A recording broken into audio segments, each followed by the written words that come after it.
Assalamualaikum warahmatullahi wabarakatuh. Perkenalkan, nama saya Esther Lita Putri Alfiana dari Prodi Fisika Fakultas Sains dan Teknologi Universitas Airlangga. Di video kali ini bertujuan untuk menuntaskan UTS bagian pertama Fisika Komputasi, yaitu akan membahas mengenai perangkat periferal yang ada dalam PC maupun smartphone serta bahasa pemrograman yang digunakan. Di dalam perangkat elektronik berupa smartphone dan PC terdapat salah satu komponen utama yang berfungsi sebagai otak yang sering disebut sebagai prosesor atau CPU, Central Processing Unit, yang merupakan kumpulan dari berbagai periferal yang bertugas untuk melakukan proses input dan output sehingga menghasilkan suatu keluaran yang bisa diterjemahkan ke dalam bahasa manusia. Baik, yang pertama yang akan saya lakukan adalah menjelaskan tentang komponen periferal yang ada dalam PC maupun smartphone. Yang pertama adalah prosesor, dan yang kedua adalah RAM, yang terakhir adalah memori.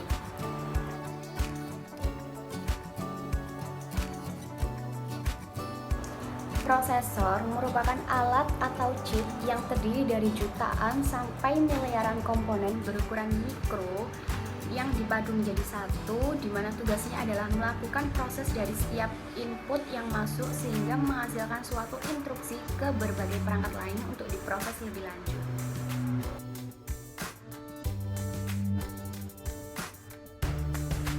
RAM atau kepanjangan dari Random Access Memory merupakan periferal pendukung tambahan yang berfungsi untuk menampung setiap input yang nantinya akan diserahkan kepada prosesor sebagai alat pemrosesan input tersebut.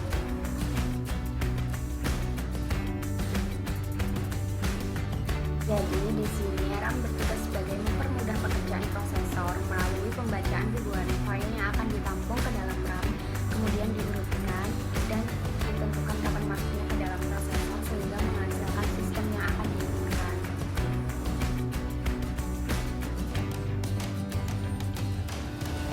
Yang terakhir adalah internal storage, adalah memori yang dapat diakses secara langsung oleh prosesor. Dalam hal ini yang disimpan berupa data atau program. Internal storage atau memori ini berfungsi sebagai penampung data dan instruksi atau program dari input device untuk dilanjutkan ke CPU. Di bagian kedua, saya akan memberi penjelasan mengenai bahasa pemrograman yang umum digunakan saat ini. Saya akan menjelaskan bahasa pemrograman itu sendiri. Yang pertama, pengertian dari bahasa pemrograman. Bahasa pemrograman merupakan kumpulan sintaks yang berfungsi untuk memerintahkan perangkat lunak pada komputer. Bahasa ini dipakai untuk membuat program komputer menggunakan aturan logika komputer. Dalam dunia teknologi, bahasa pemrograman menjadi salah satu hal penting dalam perkembangan dan kemajuan.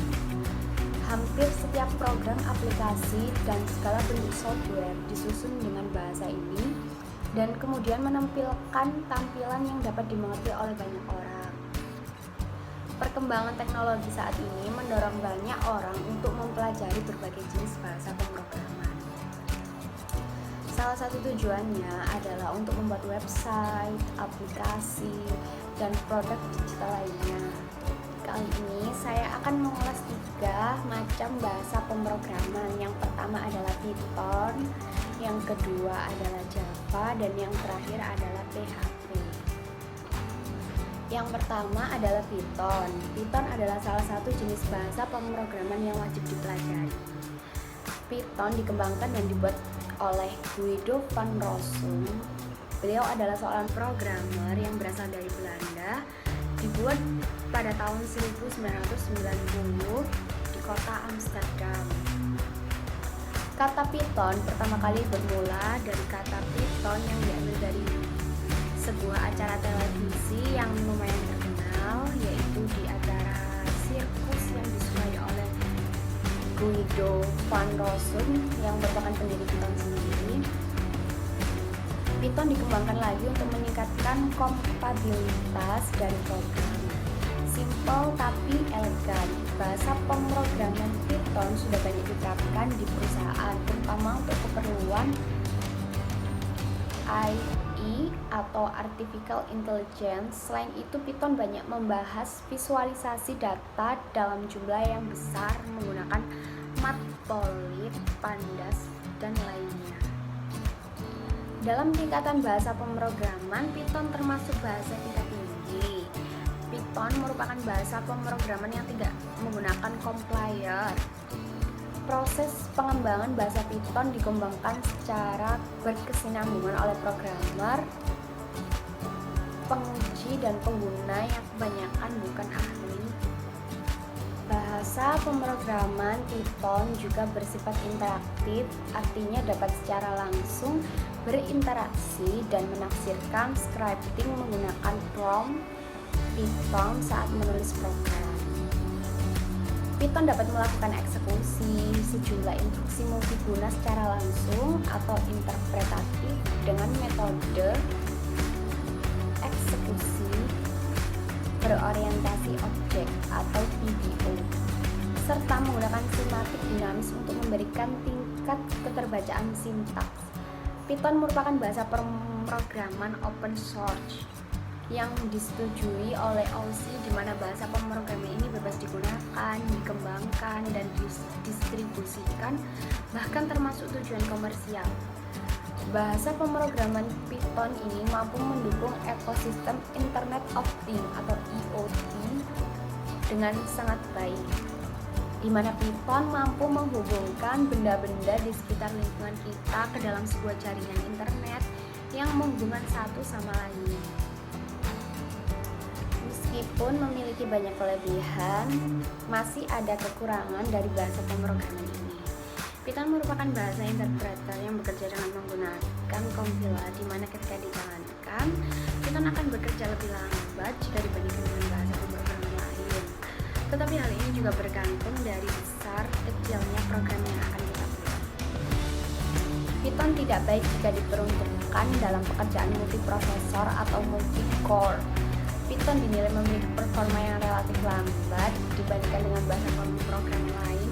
Bahkan beberapa penugasan terdapat di luar jangkauan Python.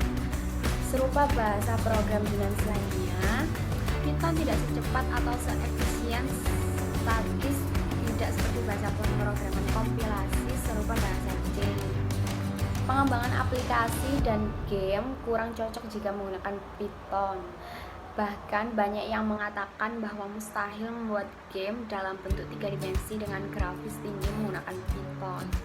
Selanjutnya, bahasa pemrograman yang akan saya ulas yang nomor 2 adalah Java. Java merupakan bahasa pemrograman yang dapat dijalankan di berbagai platform, dari mulai PC sampai perangkat mobile.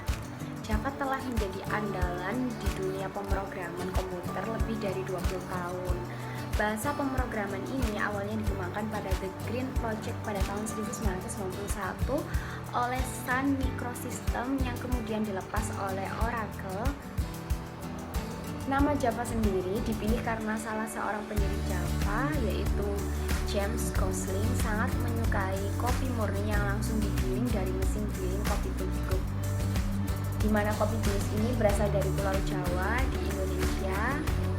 Sejak 23 Mei 1995, Java langsung naik dan menjadi bahasa pemrograman paling favorit.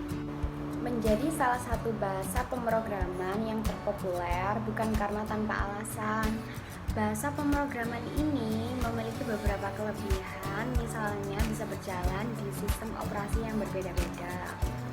Kemudian, bahasa pemrograman ini termasuk ke dalam program UOP atau pemrograman orientasi objek, sehingga programmer lebih mudah dalam menyusun program menggunakan bahasa ini.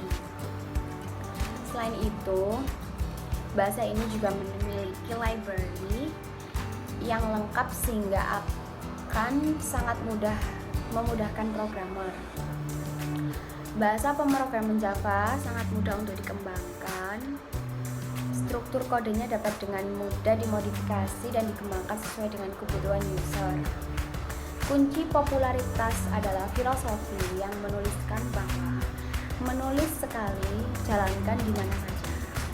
Secara teoritis dapat menulis perangkat lunak Java di perangkat apapun, di mana saja, mengompilasinya ke kode mesin tingkat rendah, lalu menjalankan di platform apapun yang dilengkapi dengan Java Virtual Machine atau JVM.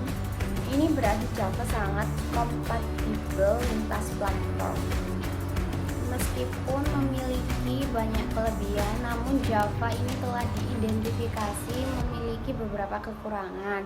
Bahasa pemrograman Java ini memang banyak sekali menawarkan fitur-fitur yang luar biasa, baik itu kemudahan dalam menyusun skrip hingga fitur object oriented yang menjadi salah satu ciri khas dari bahasa pemrograman Java. Namun sayangnya, kelebihan tersebut harus dikompensasi dengan kebutuhan memori yang agak besar. Hal ini menjadikan beberapa aplikasi Java membutuhkan resource memori yang cukup besar untuk bisa berjalan dengan baik. Selain itu, Java menjadi salah satu bahasa pemrograman yang mudah mengalami dekompilasi.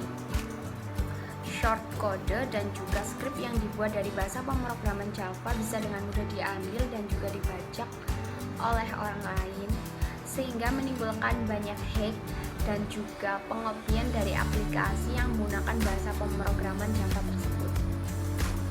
Bahasa pemrograman ketiga yang akan saya ulas adalah PHP atau Hypertext Preprocessor, merupakan bahasa pemrograman yang paling banyak digunakan di Indonesia. Bahasa pemrograman yang dikembangkan oleh Rasmus Ledkrof ini seringkali digunakan perusahaan sebagai komando dalam CMS atau Content Management System mereka. Satu faktor yang menyebabkan bahasa ini populer adalah karena bahasa ini digunakan secara gratis. Selain itu, penggunaan PHP lebih cenderung ke arah pengelolaan dan pembuatan web yang dinamis yang kini sangat banyak bermunculan karena keperluan bisnis dan pemasaran produk. Selain karena gratis, PHP banyak digunakan karena bahasa pemrograman ini merupakan server side scripting yang memang dirancang untuk membangun website dinamis. Sejak dikembangkan pada tahun 1994, PHP menjadi bahasa komputer yang populer di kalangan web developer untuk mengembangkan website. Popularitas PHP sebagai bahasa pemrograman untuk website sebesar 6,09% pada pencarian di Google Search, dan lebih dari 10 juta website di dunia sudah menggunakan bahasa ini. Facebook dan Wikipedia juga menjadi salah satu penggunanya. Situs web menggunakan PHP untuk berbagai tujuan, termasuk mengumpulkan dan memverifikasi data formulir, membuat cookie, dan menampilkan konten dan gambar yang dinamis. PHP menawarkan sejumlah kerangka kerja seperti Laravel dan Drupal yang membantu pengembangan aplikasi lebih cepat dan membuatnya lebih akurat, terukur, dan aman. Bahasa pemrograman PHP memiliki beberapa kekurangan